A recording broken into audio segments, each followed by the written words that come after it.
that we covered this week and next week will be on the test for February 3rd. Okay. So keep your next test date in mind, February 3rd.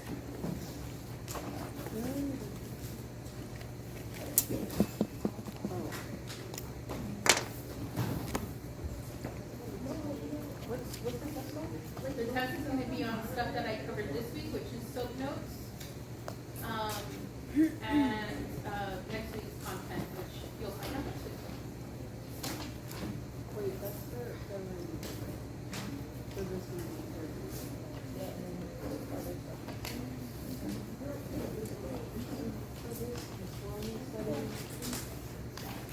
Yeah. We're not studying,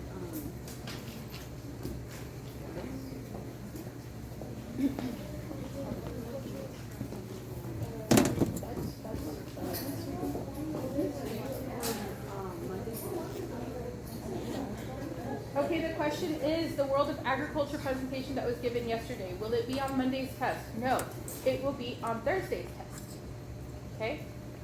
Thursday's test. so this will be the ones on Monday. Yes, the microphone will be the only thing covered on Monday's test. And the grooming notes that we And took. grooming for Ms. Hamilton. Yes. What? Nothing? I think you are. I think you're thinking she was just not going to show up. Would you like a fry? I love these fries. And if you really want to know what we're covering next week you're going to do body systems, functions, and purpose for Vet Med app.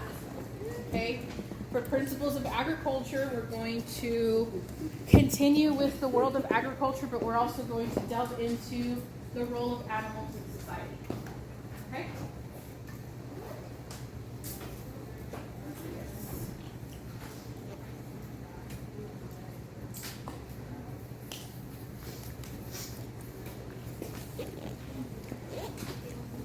So on Monday is so good. No, not Monday. Monday is grooming and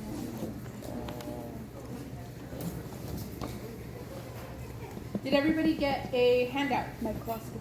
Yes. Monday's. Thursday is principles of ag. And then next Monday is SOAP notes on body systems. Oh, so not this Monday. Okay. Yeah. You have to read these? Go. Because we're gonna have to clean the picture. Oh, yeah, I ain't doing that. I think you are. You're like voice. Who's we?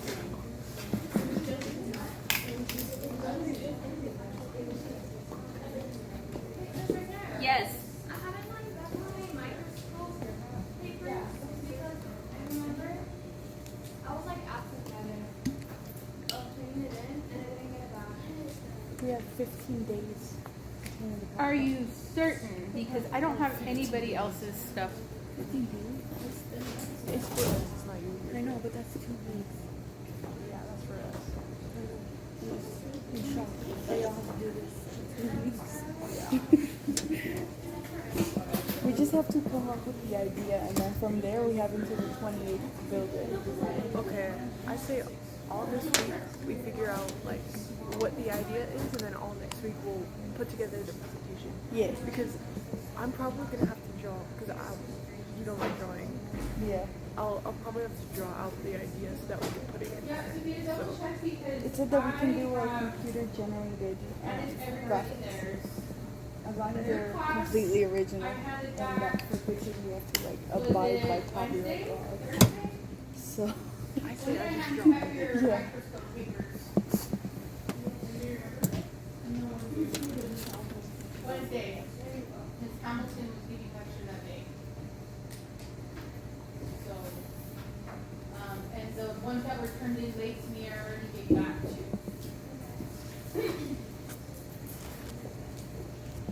okay.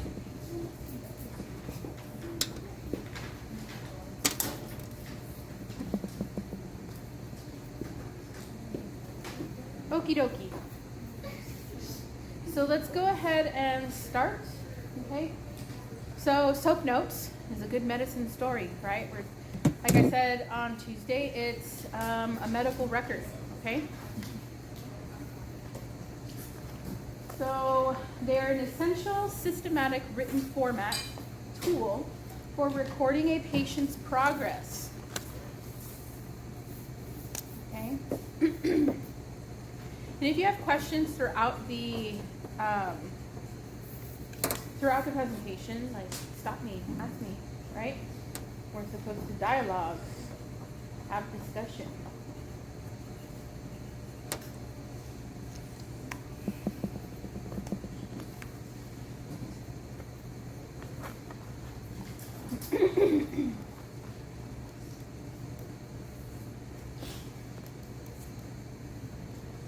Okay, next one. So SOAP notes comes from the term problem-oriented medical record. Okay, so this is kind of like SOAP notes are like the baby of that spawned from the problem-oriented medical record. Okay. It's used by doctors' offices, their staff. We have pharmacies, laboratories, specialists, anything of the like, right? And the purpose of SOAP notes is to help ensure that all relevant aspects of a patient's health are considered when leading up to a diagnosis. They want to be sure that the diagnosis is comprehensive, and to also come up with a game plan for treatment, right? So these SOAP notes in the medical field are pretty standardized, all right? The format rarely changes, okay? There are some doctor's offices, some vet offices that will have additional items that they would like on their SOAP notes forms for you to document, and you just have to adjust, okay? You just have to kind of add those to what we're learning here, okay? So what does SOAP stand for? We went over this: subjective, objective, assessment, and plan.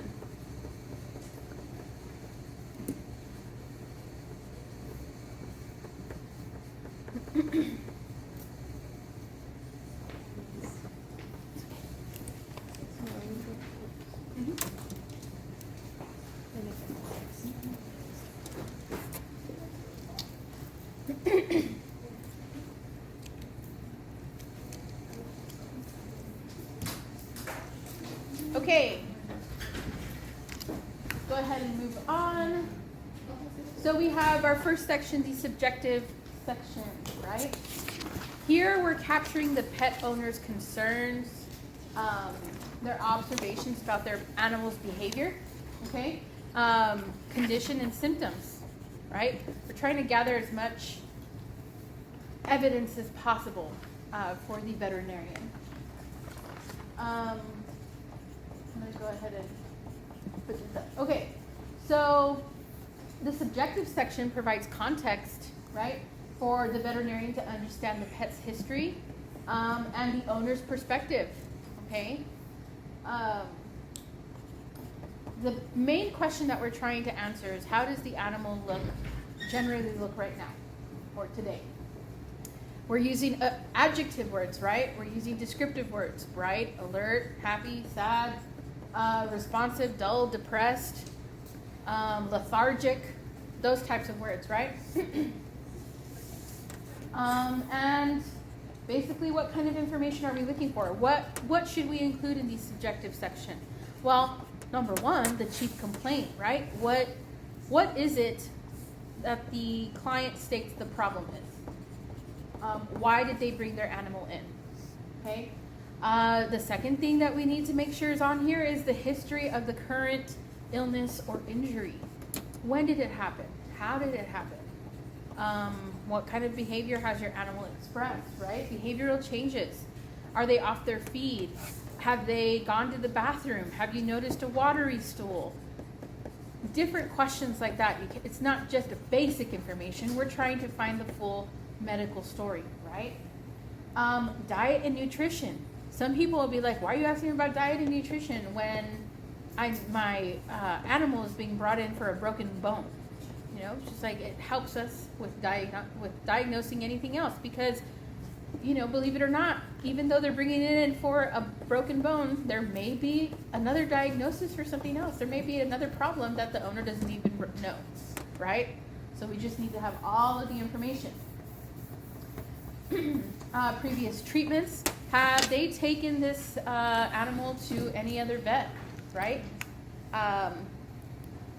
If so, what treatment was prescribed? This also ties in with relevant medical history, okay? Let's say my dog broke his bone, and I took him to a vet immediately in the evening, but now I'm gonna take him to my actual vet. It was after hours for them.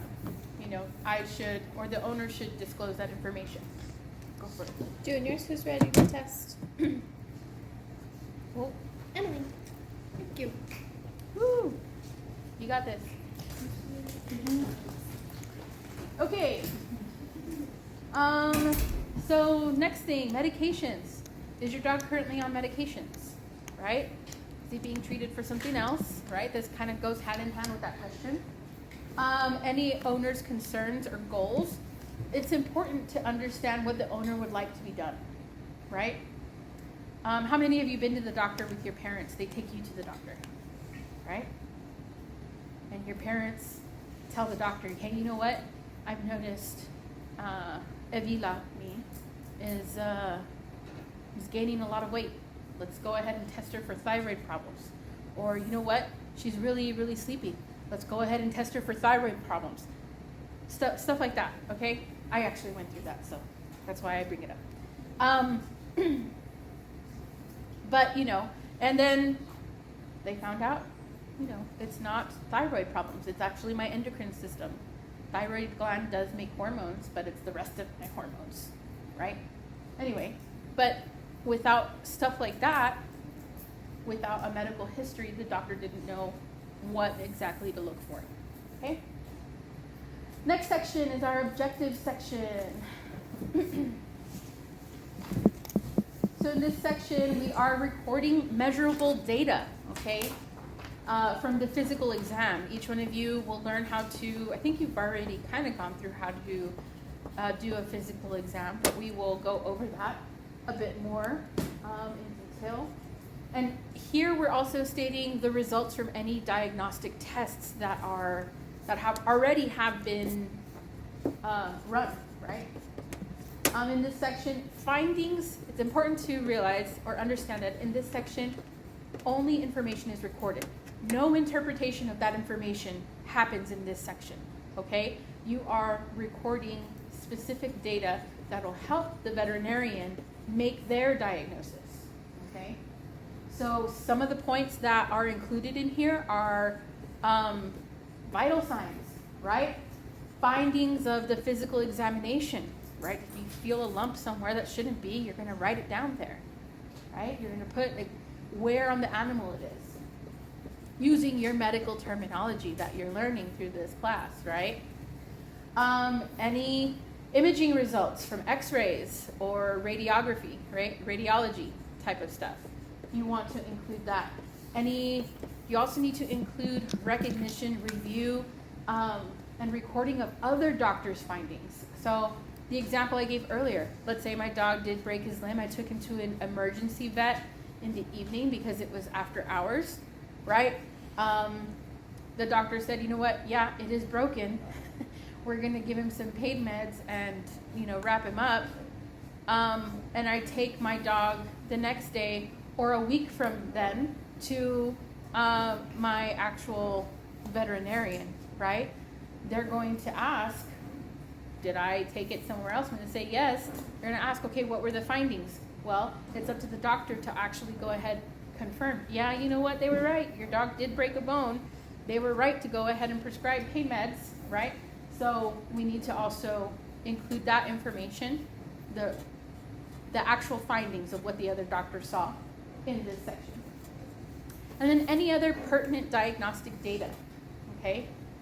anything that will be relevant to a diagnosis. So here we have the order of objective findings, right? The first line should be TPR, BCS, BW, MM, CRT, which also is hydration status. So, what does TPR mean?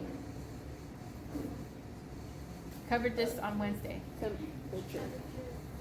Pulse and respiration. Temperature, pulse, and respiration. Yeah. I know. They answered, unlike the first class. All right, what does BW mean? Body weight. Body weight. Yeah, MM? No, not muscle mass. Mucous membrane, right? CRT. Capillary refill rate. Time. Yeah, capillary refill time. Good job. Right? And for for the CRT, what's the measurement there? What should it be under? 2 seconds. Under 2 seconds, right? Capillary refill time also tells us if the animal is hydrated or dehydrated, right? If it takes more than 2 seconds, then it's likely that dehydration is happening. We have EENT, yes. What's BCS? Oh, sorry, BCS. Body condition score. Body condition score. So humans, we have the BMI, body mass index. I hate that with a passion. But in the animal world, we have BCS, body condition score. So EENT is eyes, ears, nose, and throat. Okay.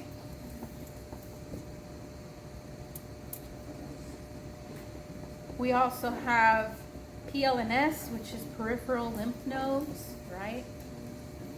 Around lymph nodes everywhere.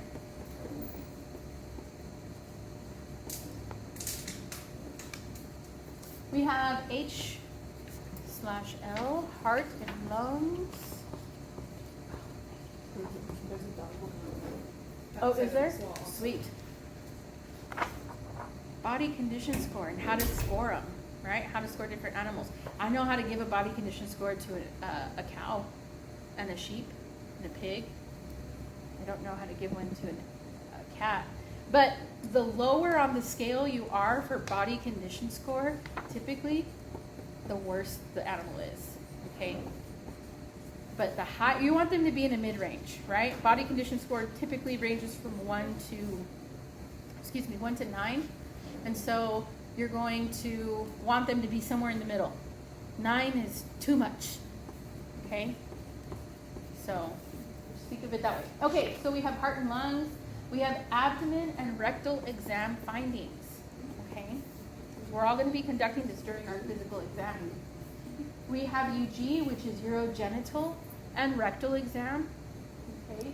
So either you're doing palpations of the prostate or urethral area, and doing it through the rectum, okay? MS is musculoskeletal.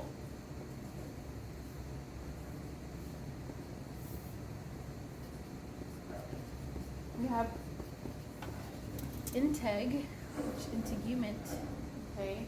Basically the texture of the outer layer, outer surface, okay? Sometimes those two, MS and integ, are actually together. They'll be stated together. It'll be MSI. So if you see that, you just know that you're just going to put them on the same line, okay? We have N, just a single N, which is a basic neurological exam, okay? It's not a full exam, right? But you're going to do a general assessment of mentation, gait, and cranial nerves. Does anybody know what mentation means?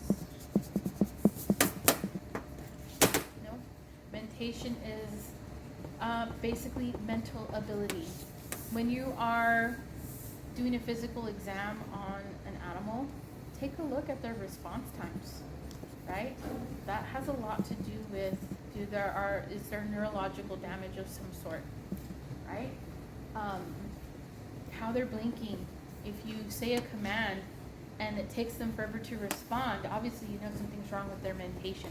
Something is not computing for them fast enough, right? They're not firing on all systems. Their gait. Does anybody know what gait means? How they walk. What's your question? How do you test how body positions work? I'll go over that. We'll go over that. It's all on, just to give you like an overview, really brief. It's all on how the animal looks, whether it looks too thin or too fat, or just right. Okay, we're looking at fat content. That's why I compared it to the human conditioning score, which is called BMI, body mass index, right? Okay, and the next one is neuro, right? It's a full neurological exam, right? Not just what we said above, but this one only gets done case by case. Sometimes TPR? when an animal comes in, Temperature, they've already pulse, expressed rate. some of these symptoms. Temperature, Their pulse, mentation is respiratory. slow, their gait. We were on gait, I'm sorry. Gait is how they walk, right? Cranial nerves, how their reflexes respond. If we notice there's already a delay, we're obviously going to want to do a full neurological exam, right? It includes MRIs, it includes other things, okay? Any questions, comments, concerns? Okay. So we're on the assessment section, okay? And this is where the consolidation of the subjective and objective sections occur, okay? Data from both these sections are critically analyzed to make a diagnosis or a list of potential diagnoses. Because sometimes, even though we have all of these symptoms, it can be, there can be a range of diagnoses, and it's the vet's job to sort of decide, narrow down what the diagnosis could be. Now, really importantly, and I would like for you to write this down as a footnote somewhere on this thing, on this presentation. The assessment portion is only filled out by the veterinarian. You must be a licensed doctor to give out an assessment, to give out a diagnosis. You will never ever, as a vet tech, give out a diagnosis, okay? So be sure to write that down on your slide.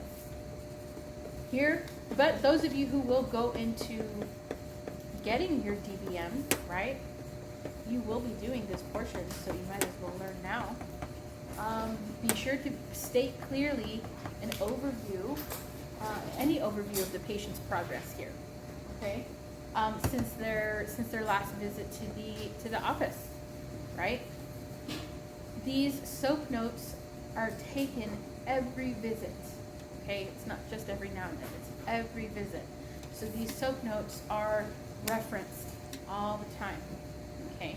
You want to give the biggest or the most detailed picture you can to the next person who will be looking at it.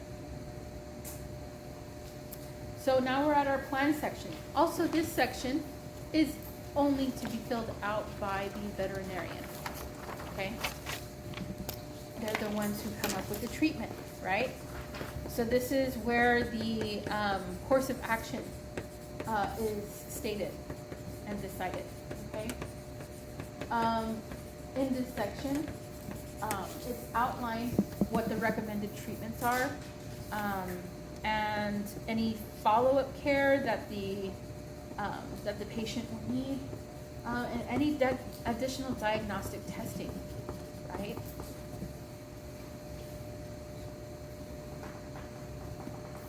Instructions also for treatment to the client or the patient will be stated here.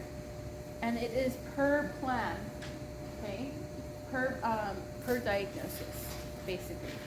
So if you'll note that if the findings include more than one problem, more than one diagnosis, then each problem, each diagnosis needs to have a clear written plan for each, okay? Now, if they can all be treated by the same thing, then the veterinarian will state, all of these things can be treated by this one thing, okay? And it'll have explicit instructions for the person or for the client. So additional tips and suggestions. Listen carefully to the owner's observations and concerns. Alright? Some people have a tendency to tune others out. Well, that can't happen here. Okay? We're going to document the information in the owner's own words, okay, when possible. Try not to paraphrase. You don't have to include filler words, but do use the same verbiage that the owner is using, right? Because you may interpret one word as something else. We don't want that to happen. Ask intelligent questions, okay? Remember, the objective is to get a clear history, a clear idea of what's going on. Ask follow-up questions. Don't be afraid to ask follow-up questions. If you don't understand something that the owner said, ask them. Be like, you know what, you mentioned this. Can you please explain a little further? Can I ask something real quick? Yeah. I just popped in my brain. I'm listening to you here. A lot of the times, patients, clients, my mistake, clients will feel more inclined to share things with you as an assistant or a tech than they will with a doctor. A lot of the time, there's shame in telling things that maybe would be looked down on or frowned upon if they're going to tell that straight to the doctor. So like Ms. Rickner was saying, really pushing to get clarification and asking more questions to get the most information out of them as possible. They'll tell you their whole story, but they will zip their mouth shut when that doctor walks in a lot of the time. That was Great. Proceed. Thank you. And then the next thing, write clearly and consistently. Some of you have really bubbly handwriting, super cute. However, when you're writing on these forms, you do need to write clearly. You want the next person, or you write super messy, right? So just work on penmanship, okay? Work on penmanship. This is the end of the presentation. If you missed any slides, please go to your cohort here to see what you missed. We're going to take about a 10-minute break, okay?